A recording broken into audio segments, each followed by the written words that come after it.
सुरुवात करूया घडामोडी वेगवान स्वरूपात बघायला।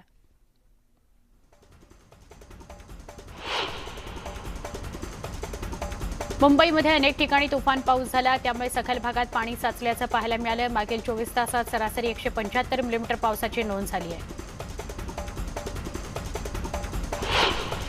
मुंबईतील समुद्रात उधाण आलेलं आहे। समुद्राच्या लाटा 4 मीटरपर्यंत उंच उसळल्याचं पाहायला मिळालं। एकीकडे मुंबईतील अनेक भागात पाणी साचलं, दुसरीकडे पाण्याचा आनंद घेण्याकरता मुंबईकर रस्त्यावर उतरले। पावसाचा आनंद घेण्यासाठी पर्यटकांनी मरीन ड्राईव्हवर गर्दी केली होती। नवी मुंबईला पावसानं चांगलं झोडपून काढलं। पावसाची संततधार दिवसभर कायम आहे। जून महिन्यामध्ये हजेरी न लावणाऱ्या पावसानं जुलै महिन्याच्या पहिल्याच दिवशी दमदार हजेरी लावली। पावसामुळे वाहतुकीचा वेग मंदावला।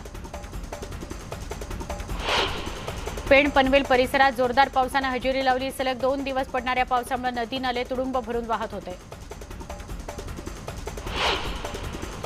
उल्हासनगरमधील तहसील कार्यालयाच्या परिसरात कारवर भलं मोठं झाड कोसळलं। या अपघातात सुदैवानं कुणालाही दुखापत झाली नाही। कारचं मात्र मोठं नुकसान झालंय। वसईत पावसानं दमदार हजेरी लावली। सकाळपासून पावसाची रिपरिप कायम आहे, त्यामुळे सखल भागात पाणी साचलं। पावसामुळे वाहतुकीचा वेग मंदावला। अनेक ठिकाणी पाणी साचल्यानं पालिकेच्या नालेसफाईचा बोजवारा उडाला। पालघर जिल्ह्यात पावसानं जोरदार हजेरी लावली। पावसामुळे अनेक ठिकाणी रस्त्यांवर पाणी साचलं, त्यामुळे पालघरसह शहरी भागात वाहतूक कोंडी झालेली दिसून आली। या पावसामुळे बळीराजा सुखावला। अंबरनाथ शहरात मुसळधार पाऊस झाला। तुफान पावसामुळे शहरात अनेक ठिकाणी पाणी साचलं। पावसाचं पाणी कल्याण बदलापूर महामार्गावर साचलं, त्यामुळे वाहतुकीवर परिणाम झाला। जळगाव जिल्ह्यामध्ये धरणगाव शहरासह परिसरामध्ये ढगफुटी सदृश्य पाऊस झाला, त्यामुळे अनेक ठिकाणी गटारी तुडुंब भरून वाहू लागल्यानं रस्त्यावर ठिकठिकाणी पाणी साचल्याचं चित्र होतं।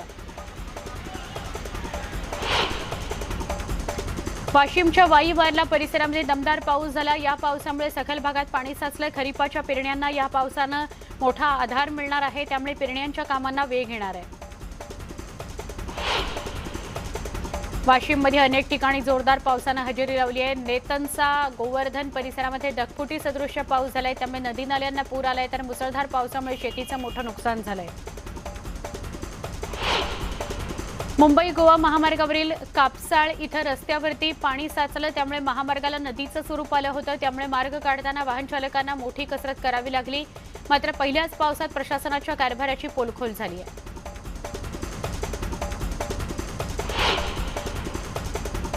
मुंबई गोवा महामार्गावरील कामथे घाटात रस्ता खचलाय, तर काही ठिकाणी रस्त्याला मोठे तडे गेलेत। रस्त्याला भेगा गेल्यामुळे कामथे घाट हा वाहतुकीकरता बंद करण्यात आलाय।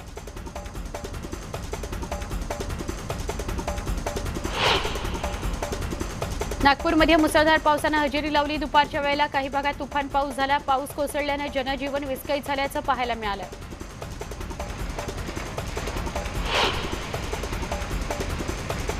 धुळे जिल्ह्यात अनेक भागात जोरदार पावसानं हजेरी लावली आहे। जिल्ह्यात काही ठिकाणी अजूनही चांगला पाऊस झाला नाहीये, त्यामुळे शेतकरी चिंतेत आहे। नंदुरबार शहरात पावसानं जोरदार हजेरी लावली होती। 2 दिवसांच्या विश्रांतीनंतर पावसानं हजेरी लावल्यानं थोडा दिलासा मिळालाय, मात्र चांगल्या पावसाची प्रतीक्षा अजूनही कायम आहे।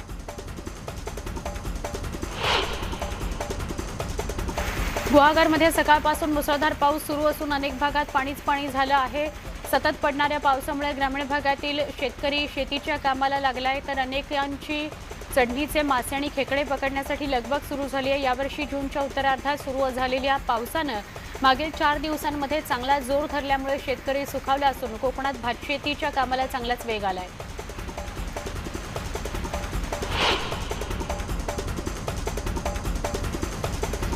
महाडमधील वरंध घाट अवजड वाहनांकरता बंद करण्यात आलाय। दरडी कोसळून घाटातील वाहतूक विस्कळीत होते, त्यामुळे सुरक्षेच्या दृष्टीने वरंध घाट हा अवजड वाहतुकीकरता 30 सप्टेंबरपर्यंत बंद ठेवला जाणार आहे। राज्यात पावसानं हजेरी लावली, त्यामुळे मान्सून पर्यटनासाठी सावंतवाडीतील अंबोलीतील मुख्य धबधब्यांवर पर्यटकांची गर्दी पाहायला मिळते। तसंच कावळेशेठ, महादेवगड पॉइंट या ठिकाणीही पर्यटकांची मोठी गर्दी पाहायला मिळते।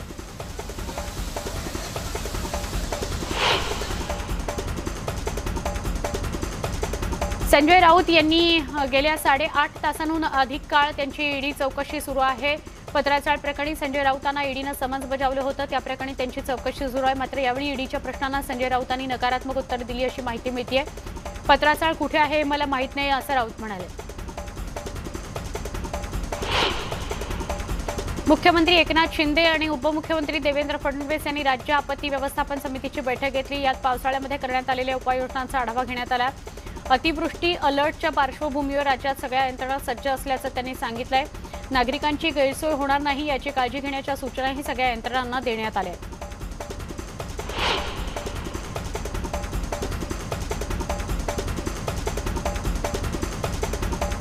नागरिकांची गैरसोय होणार नाही याची काळजी घ्या, अलर्ट रहा, सगळ्या ठिकाणी वित्तहानी किंवा जीवितहानी होणार नाही याची काळजी घ्या, त्यासाठी यंत्रणा सज्ज ठेवा असे आदेश मुख्यमंत्र्यांनी दिले आहेत. धोकादायक इमारतींना नोटीस देणं बंधनकारक करण्यात आलेलं आहे.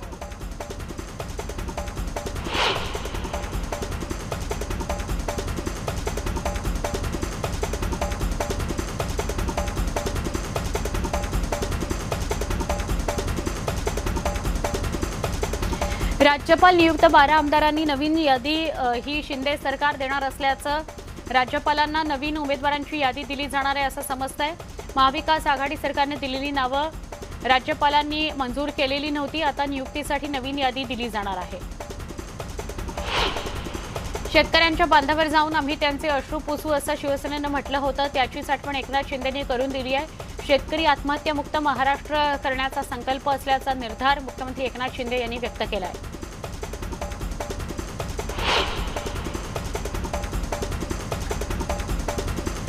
मेट्रो 3चं काम मोठ्या प्रमाणात झालंय. 25% काम पूर्ण झालेलं आहे. उर्वरित 75% काम करता येण्यासारखं आहे असं देवेंद्र फडणवीस यांनी म्हटलंय. तुम्ही बिल्डरांना झाडं तोडू दिली पण मेट्रोसाठी नाही असं फडणवीस म्हणाले.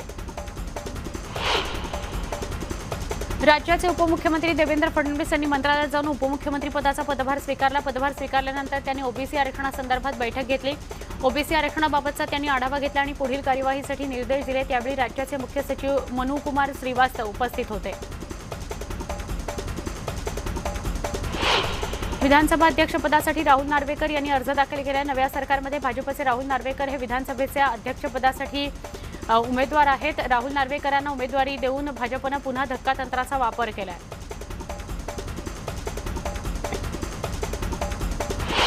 राज्यामध्ये सत्तांतर होताच नव्या सरकारनं मेट्रो 3ची कारशेड आरेमध्येच उभारण्याचा निर्णय घेतलाय. मात्र त्यामुळे वन्यजीवांना धोका पोहोचू शकतो. माझी हात जोडून विनंती आहे की माझा राग मुंबईकरांवर काढू नका अशी विनंती उद्धव ठाकरेंनी केली. आरेचा जो आग्रह आहे तो रेटू नका. कांजूरबाग कारशेड बाबत निर्णय घ्या असं ठाकरे म्हणाले. सत्ता वाटपाचं सूत्र ठरलेलं असतानाही दिलेला शब्द का पाळला नाही असा सवाल माजी मुख्यमंत्री उद्धव ठाकरेंनी भाजपला केलाय. शब्द पाळला असता तर महाविकास आघाडीचा जन्म झाला नसता आणि मुख्यमंत्रीपद घेतलं नसतं असंही ठाकरे म्हणाले. एवढा आटापिटा करूनही 5 वर्ष भाजपचा मुख्यमंत्री झाला नाही असा टोला त्यांनी लगावलाय.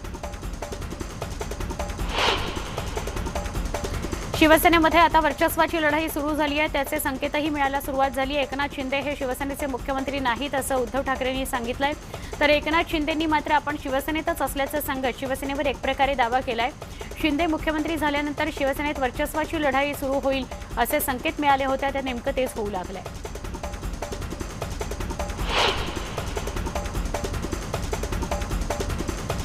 बहुमत सिद्ध करण्यासाठी बोलावलेल्या विशेष अधिवेशनाची तारीख बदलण्यात आली आहे. 1 जुलैऐवजी 2 आणि 3 जुलैला विशेष अधिवेशन होणार आहे. अधिवेशनामध्ये पहिल्यांदा अध्यक्षपदाची निवड होणार आहे. अध्यक्षपदाचा अर्ज भरण्यासाठी तारीख बदलल्याची माहिती मिळते.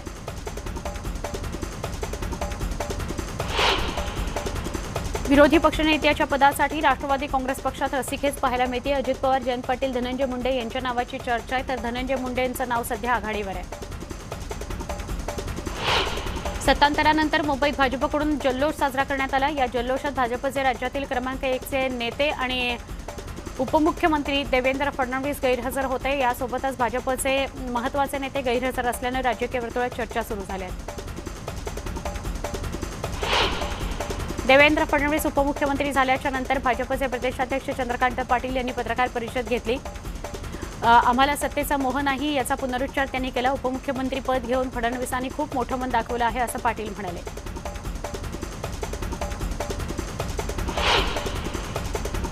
देवेंद्र फडणवीस यांनी उपमुख्यमंत्री पदाचा पदभार स्वीकारल्यानंतर अनेक चर्चांना उधाण आलंय। यावर भाजपच्या आशिष शेलार यांनी प्रतिक्रिया दिली। देवेंद्रजींना दुय्यम स्थान दिलं म्हणणं चुकीचं आहे, उलट संयमी स्थान दिलं असंही शेलार म्हणाले। सर्वसामान्य शिवसैनिक मुख्यमंत्री व्हावा ही बाळासाहेबांची इच्छा एकनाथ शिंदे यांनी पूर्ण केल्याचं विधान दीपक केसरकरांनी केलंय। जलयुक्त शिवारचं पुनरुज्जीवन करण्याकरता फडणवीस यांनी हे करतील असा पुनरुच्चार केसरकरांनी केला। ओबीसी आरक्षणाबाबतही ते प्रयत्न करत असल्याचं केसरकर म्हणाले। गोव्याच्या पणजी इथल्या ताज हॉटेलमध्ये शिंदे समर्थक आमदार थांबलेत। या हॉटेलमधील आमदारांची मोहित कंबोज यांनी भेट घेतली। विशेष अधिवेशन पुढे केल्यानं हॉटेलमधून केव्हा मुंबईला निघायचं याबाबतही निर्णय घेण्यात येणार असल्याचं ते म्हणाले।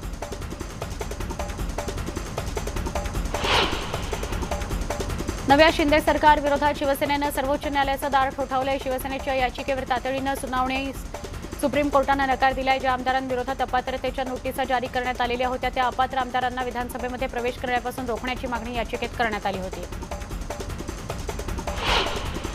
नव्या सरकारला माझ्या मनापासून शुभेच्छा आहेत। उद्धव ठाकरेंनी सरकार आल्यापासून पहिल्या दिवसापासून अडचणी निर्माण करण्यात आल्या, पण अशी कोणतीही अडचण आम्ही निर्माण करणार नाही असं वक्तव्य संजय राऊतांनी केलं। तर फडणवीस शिंदेंचे राईट हँड झाल्याचा टोला संजय राऊतांनी लगावला। जळगावात बंडखोर शिवसेना आमदारांच्या मतदारसंघात शिवसेनेचा मेळावा घेतला। बंडखोर आमदार किशोर आप्पा पाटील आणि चिमणराव पाटील यांच्या मतदारसंघामध्ये शिवसेनेनं कार्यकर्ता मेळावा घेतलाय। मेळाव्यामध्ये शिवसैनिकांनी शपथ घेऊन पक्षप्रमुख उद्धव ठाकरे यांना समर्थन दिलं। मुंबई पोलीस आयुक्त विवेक फणसळकरांनी देवेंद्र फडणवीसांची भेट घेतली। सागर बंगल्यावर जाऊन फणसळकरांनी देवेंद्र फडणवीसांची भेट घेतली। मनसे अध्यक्ष राज ठाकरेंनी उपमुख्यमंत्रीपदाची शपथ घेणारे देवेंद्र फडणवीसांचं कौतुक केलं। आपल्या मनातील होंका बाजूला सारून पक्षाचा आदेश मोठा असल्याचं आपण आपल्या कृतीतून दाखवून दिलं असं राज ठाकरे म्हणाले। प्रकाश आंबेडकर यांनी देवेंद्र फडणवीस यांचा केंद्र सरकारनं अपमान केल्याचं म्हटलंय। फडणवीस यांचा अपमान करायचा होता म्हणून उपमुख्यमंत्रीपद दिलं आहे का, हे केंद्रात विचारायला हवं असं आंबेडकर म्हणाले। विरोधी पक्षनेत्याच्या पदासाठी राष्ट्रवादी काँग्रेस पक्षात रस्सीखेच सुरू असल्याचं पाहायला मिळतंय। अजित पवार, जयंत पाटील, धनंजय मुंडे यांच्यात रस्सीखेच सुरू असल्याचं कळतंय। धनंजय मुंडे यांचं नाव सध्या अग्रेसर असून शरद पवार यांच्यासोबत चर्चा झाल्यानंतर एनसीपीकडून विरोधी पक्षनेत्याचं नाव जाहीर होणार आहे। बंडखोर आमदार चिमणराव पाटलांविरोधात पारोळा इथं आक्रोश मेळावा घेण्यात आला। या मेळाव्यात शिवसेनेचे संपर्क प्रमुख संजय सावंत यांनी तुम्ही शिवसेनेच्या संपत्तीमुळे आमदार झालेत असा टोला लगावला। आमदार चिमणराव पाटलांना परत शेती करायला गावी नाही पाठवलं तर संजय नाव सांगणार नाही असं थेट आव्हानच त्यांनी दिलंय। पारोळा इथं आक्रोश मेळावा घेण्यात आला। शिवसेनेचे संपर्क प्रमुख संजय सावंत यांनी तुम्ही शिवसेनेच्या संपत्तीमुळे आमदार झालात असा टोला लगावला।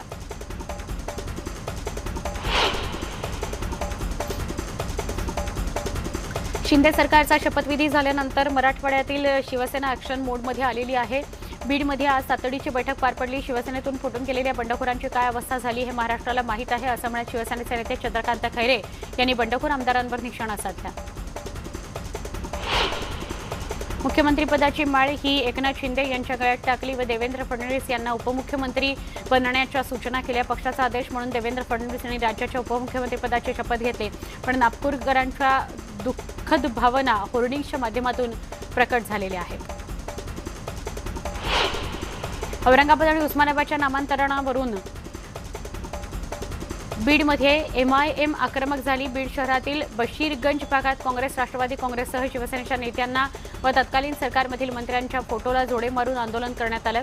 यावेळी काँग्रेस, राष्ट्रवादी काँग्रेससह ठाकरे शिवसेनेच्या विरोधात जोरदार घोषणाबाजी करण्यात आली।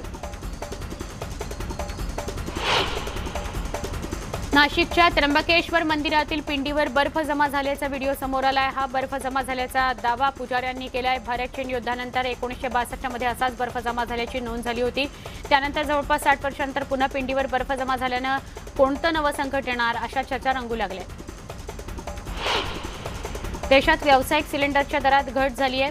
सिलेंडरच्या दरात 198 रुपयांची कपात करण्यात आली आहे। सिलेंडरचा नवा दर 2021 रुपये इतका झालेला आहे। कांजूर इथल्या मेट्रो 3 प्रकल्पाच्या कारशेड वादाशी संबंधित सुनावणी 4 आठवड्यांसाठी तहकूब करण्याची केंद्र सरकारची विनंती उच्च न्यायालयानं मान्य केली आहे। तसंच 3 आठवड्यांनी सुनावणी ठेवण्याची विनंती करण्यात आली आहे। बीडमध्ये पहिल्यांदाच बैलगाडा शर्यतीचा थरार पाहायला मिळाला. भाजपचे जिल्हाध्यक्ष राजेंद्र म्हस्के यांनी या शर्यतीचं आयोजन केलं. या शर्यतीसाठी मराठवाड्यासह पुणे, सोलापूर, सातारा या पश्चिम महाराष्ट्रातील बैलगाडा मालक सहभागी झाले होते. नाशिक आणि त्र्यंबकेश्वरमध्ये होणाऱ्या सिंहस्थ कुंभमेळ्याच्या तारखा जाहीर करण्यात आलेल्या आहेत. महामंत्री हरिगिरीजी महाराजांकडून तारखा जाहीर करण्यात आल्या. 31 ऑक्टोबर 2026 रोजी प्रथम शाही स्नान होणार आहे. नांदेड जिल्ह्यातील मालेगाव इथं किरकोळ कारणातून 2 गटात हाणामारी झाली. यात 6 जण जखमी झाले. परस्पर विरोधी तक्रारीवरून दोन्ही गटातील युवकांवर गुन्हे दाखल झाले. मुलीच्या नुपूर शर्मा यांनी केलेल्या वक्तव्याच्या समर्थनार्थ सोशल मीडियावर पोस्ट टाकल्यामुळे एकाची उदयपूरमध्ये हत्या करण्यात आली होती. त्याचा निषेध बजरंग दलानं जालन्यात केला. उदयपूर आणि अमरावती इथल्या हत्या झालेल्या हिंदू बांधवांना न्याय द्यावा या मागणीकरता नांदेडमध्ये निदर्शनं करण्यात आली. विश्व हिंदू परिषद, बजरंग दल यासह हिंदुत्ववादी संघटनांनी एकत्र जिल्हाधिकारी कार्यालयावरही निदर्शनं केली. स्वाधार शिष्यवृत्तीची रक्कम खात्यात जमा करावी या मागणीकरता विद्यार्थ्यांनी नांदेडमध्ये निदर्शनं केली. समाज कल्याण आयुक्तांच्या कार्यालयाच्या समोर विविध डाव्या आघाडीच्या विद्यार्थी संघटनांनी एकत्र येथे आंदोलन केलं. गेल्या 2 वर्षांपासून विद्यार्थ्यांना ही शिष्यवृत्ती देण्यात आलेली नाही. नागपूरच्या पर्यटनामध्ये भर टाकणार फुटाळा म्युझिकल फाउंटन याची पहिली झलक पाहायला मिळते. नागपूरकरांना म्युझिकल फाउंटनची झलक पाहायला मिळाली. यावेळी केंद्रीय मंत्री नितीन गडकरी इथं उपस्थित होते. मुंबईच्या आरे कॉलनीत पुन्हा एकदा बिबट्याचं दर्शन झालंय. सुसंता नंदा या वनाधिकाऱ्यानं ट्विटरवर एक व्हिडिओ पोस्ट केलाय. त्यात आरे कॉलनीतील बिबट्याचा वावर दिसून येतोय.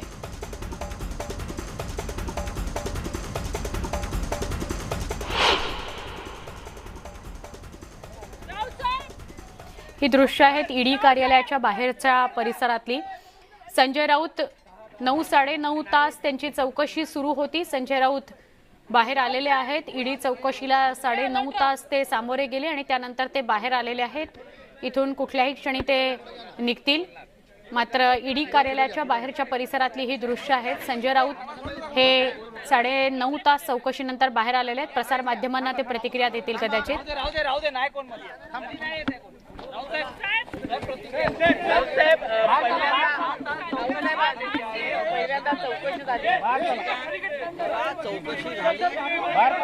मी पूर्ण सहकार्य केलं. केंद्राची तपास यंत्रणा आहे, त्यांच्या मनात काही शंका असतील तर आमच्यासारख्या लोकांनी दूर केला पाहिजे. मला असं वाटतं माझ्याकडून पूर्ण सहकार्य केलेलं आहे. बाजूला आहे सर, तुम्ही कॅमेऱ्याच्या आड बघा. थांबवा सर, तुम्ही थोडं मागवा ना, थोडं मागवा.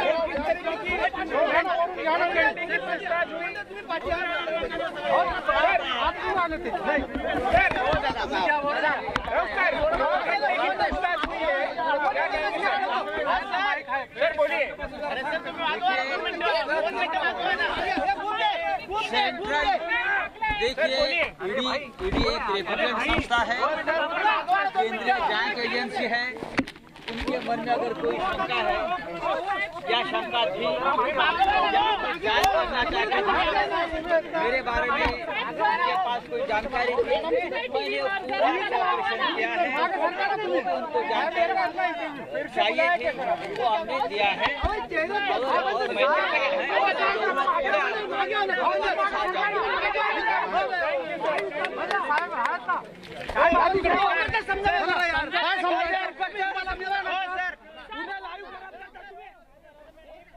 संजय राऊत यांनी अगदी मोजक्या शब्दांमध्येच स्वतःची प्रतिक्रिया दिली. आम्ही ईडीला सांगितलंय की आम्ही सगळं सहकार्य करू असं ते म्हणाले. तब्बल 8.5-9 तास संजय राऊतांची चौकशी सुरू होती.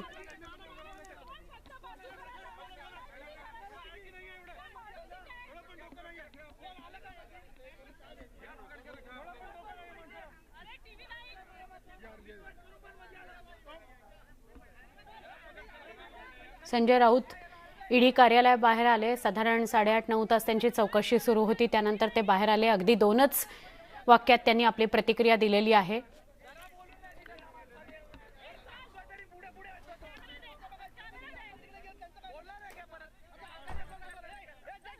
तब्बल 8.5 तास राऊतांची चौकशी झाली. पत्राचाळ घोटाळा प्रकरणी त्यांना वेगवेगळे प्रश्न विचारले गेले.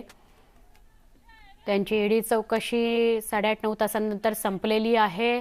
ईडीला पूर्ण सहकार्य करू असं त्यांनी पुन्हा एकदा म्हटलंय.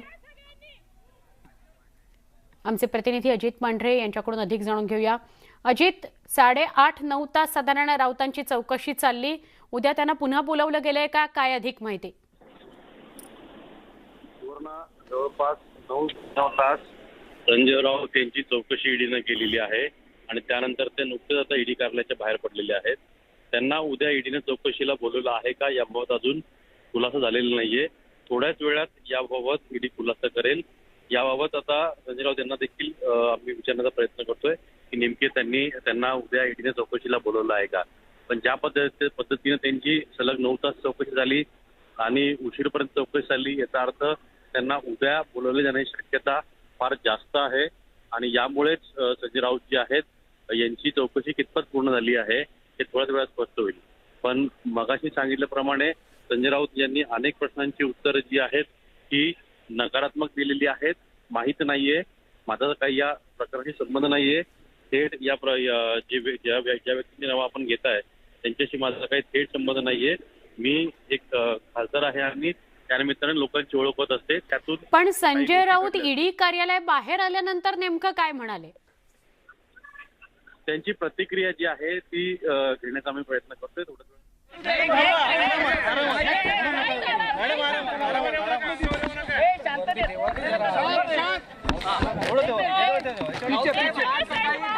चौकशी झालेली आहे.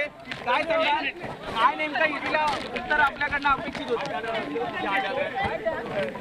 10 तासांच्या चौकशीमध्ये नेमकी काय चौकशी करण्यात आली? वकील सुद्धा तुमच्या सोबत होते. कुठेतरी राजकीय आरोप हे होत होते. त्यानंतर मला आता या क्षणी काही कॉमेंट करायची नाही.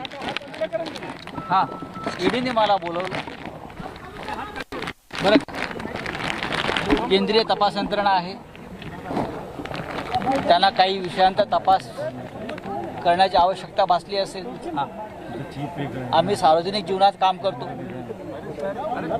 आमच्यावरचाही डाग जर कोणी लावत असेल तर दूर करणं त्या तपास यंत्रणेसमोर जाऊन हे आमचं कर्तव्य आहे.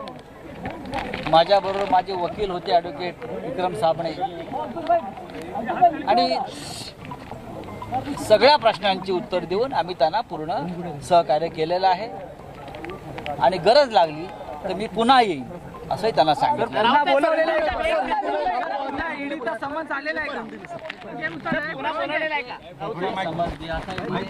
कोण हात आपले माझा साहेब नका कुठे जात आहे? बूम आहे, उनकी ड्यूटी है और पब्लिक लाइफ में हमारे भी ड्यूटी है. अगर हमको बुलाया है, अरे कौन है कैमरा, तो हमको जाना चाहिए. अगर हमने कुछ किया नहीं तो निर्भयता से जाकर हमारी बात रखनी चाहिए. मैं गया, बताया है. ठीक है सर, पुन्हा बोलवण्यात आले का ईडी कडनं? ईडी कडनं आले का पुन्हा? वकील वकील वकील वकील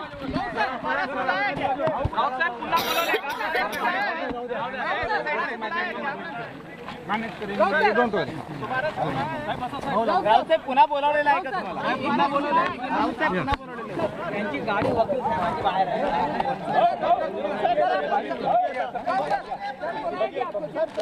थोडासा फोन आहे.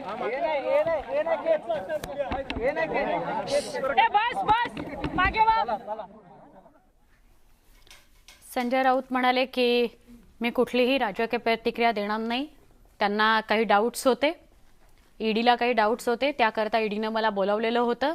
मी त्यांना सहकार्य करणार आहे. आज 8-9 तास चौकशी झाली आणि त्यांनी जे जे प्रश्न विचारले त्याला मी उत्तरं दिलेली आहेत. यासह स्पीड न्यूजमध्ये इथेच थांबतोय. अजून काही महत्त्वाच्या घडामोडींसह माझा सहकारी मिलिंद काही क्षणात आपल्यापर्यंत पोहोचेल. पहा फक्त न्यूज 18 लोकमत.